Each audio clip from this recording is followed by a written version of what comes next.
Local breaking news. This is WYFF News 4 at 6 in high definition. First tonight, take a look here. We borrowed one of John's maps. That's a look at the cold line. It shows the Arctic cold still pretty much in the Appalachian Mountains, but it's soon going to envelop the Carolinas and Georgia. Chief Meteorologist John Sesrich is out in it right now, live on the road. John, how cold tonight? Finding an oyster table quickly. Oh, I tell you, Carol and Michael, it's going to be really cold. Right now here in Lawrence, it's not too bad, but expected overnight low probably in the low to mid-30s, but with the breezy conditions in the upstate, it's going to feel much colder. But it's going to be in the 20s tonight in the mountains, and with a strong wind out of the north and northwest, it's going to be wind chills probably in the single digits by the time you wake up tomorrow morning. Take a look at the radar, as you can see, and the temperatures. We're going to continue to gradually cool down. It's not too bad, actually, here in the upstate. Is not too bad. Right here in Lawrence, by the way, it's in the low 60s. So in the upstate, we warmed up nicely, but in the mountains, you can see how cold it is. A little batch of rain and mixed with a little bit of snow moving through quickly, and expect maybe a few snow showers only for the higher elevations. Otherwise, we're talking about temperatures to get much colder later on tonight, and especially through the weekend. I'll talk more about this in detail a little bit later on. Now back to you. John, thank you for that.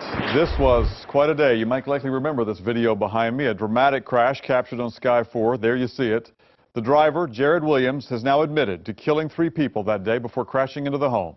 WYFF News 4's Mandy Gaither is live and local in our Anderson newsroom for us tonight. Mandy, he pleaded guilty in court today, right?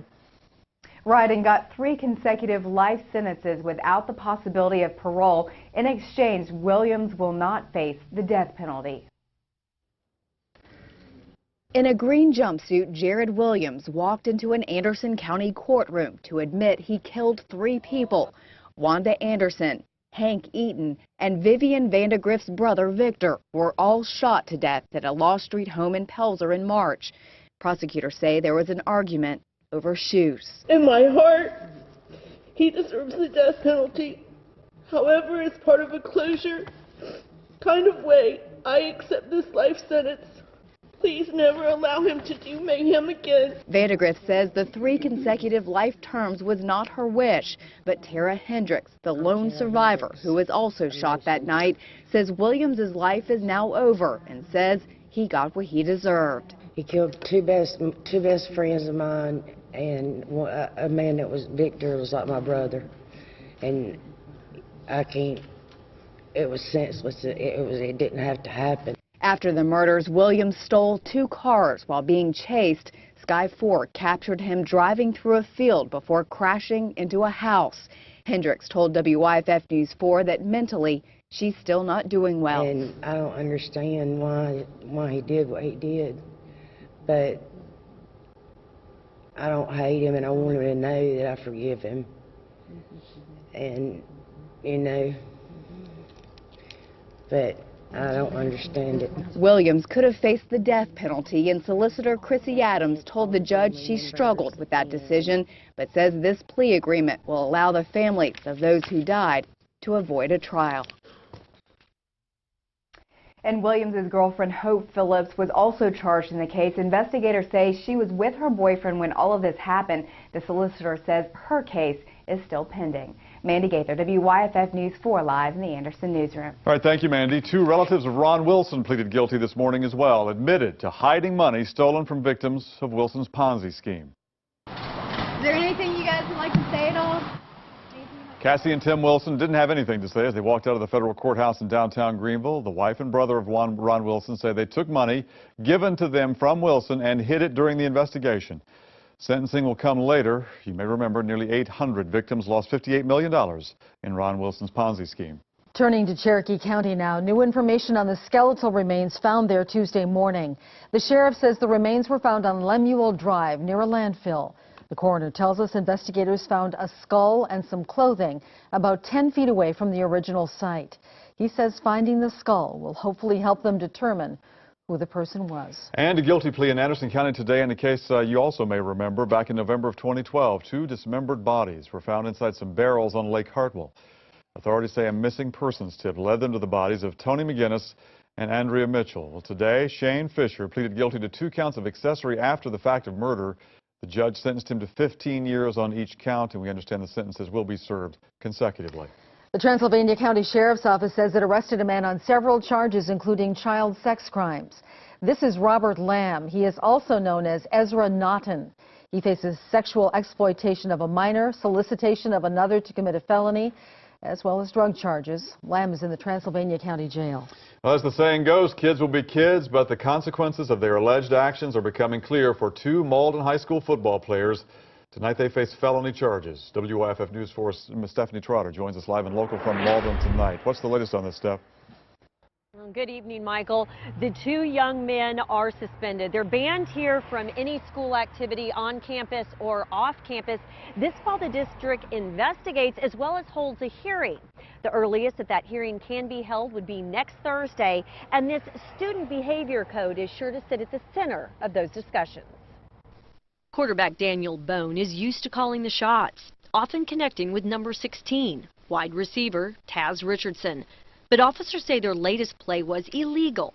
An arrest warrant states Richardson took a picture of an unsuspecting teammate naked in the locker room, posting it to Snapchat, where Bone then captured it and texted it to others.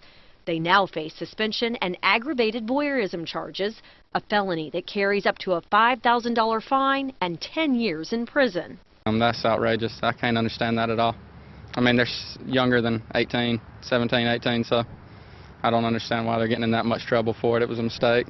This incident comes as 5 Blue Ridge football players face assault and battery by mob charges, involving what one defense attorney calls excessive horseplay in the locker room. One former Hillcrest baseball player recalls team antics with teams off the field. It's a lot of fun, but you know, some things do get taken too far just because we are kids. But other than that, I mean, there's nothing ever too bad that goes on. To protect all students at all schools, the district enforces a student behavior code. It outlines 3 levels of offenses, including possible sanctions, and when administrators will pull in law enforcement. You always want to handle anything at the school level if it's possible. Some infractions by their very nature rise to a level that you have to take it to a higher level.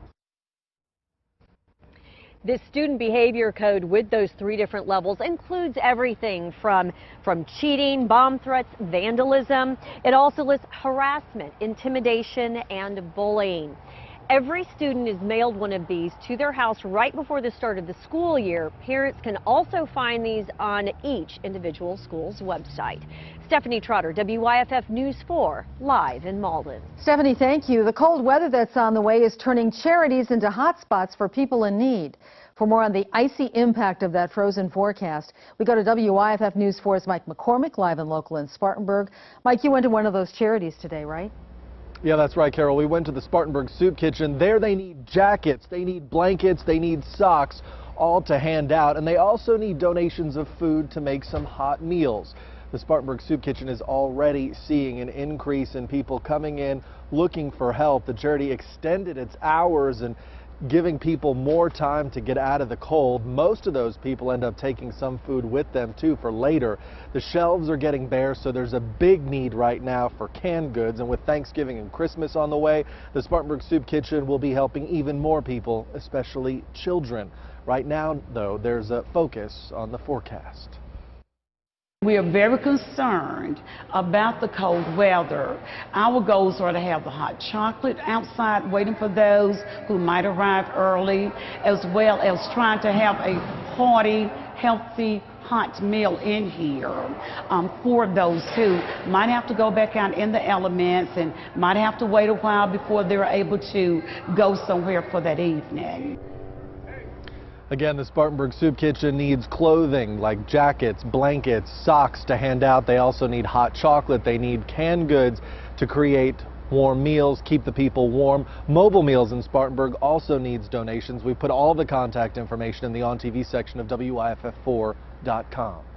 Mike McCormick, WYFF News 4, live tonight in Spartanburg.